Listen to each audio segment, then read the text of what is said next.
周一嘅金市簡直係大翻身，受美聯儲12月減息預期急升推動，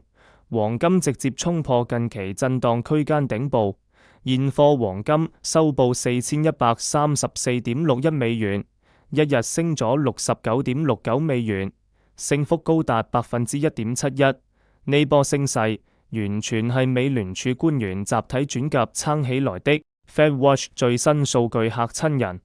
，12月減息25個基點的概率直接飆到81%，維持利率不變的概率跌到只剩19%。要知道一周前仲係5開，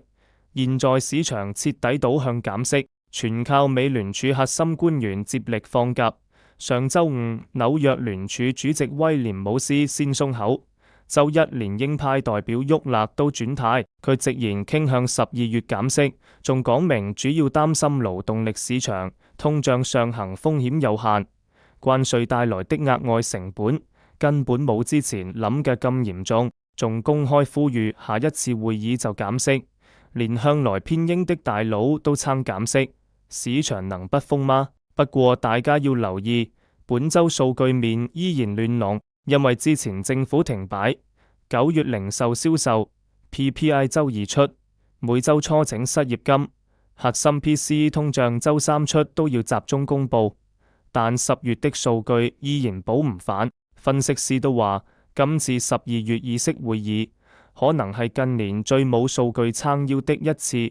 但市場根本唔理，已經篤定美聯儲會減息，美元一路軟化，反而給黃金打開更大上升空間。總結一句，周一金價大漲，係減息預期加美元走弱的雙重利好。現在距離12月議息越來越近，官員鴿派信號一個接一個，金價衝破4130後，短期反彈勢頭超強。不過本周密集公布的滯後數據仍有可能引發波動，大家操作千祈要控制倉位。最後都要提大家，以上內容純屬參考，唔構成任何投資建議，買賣黃金的盈虧都要自己負責。想第一時間跟緊美聯儲後續動向同數據結果，快啲訂閱，俾個 like， 再 share 俾身邊的投資老友。多謝收看。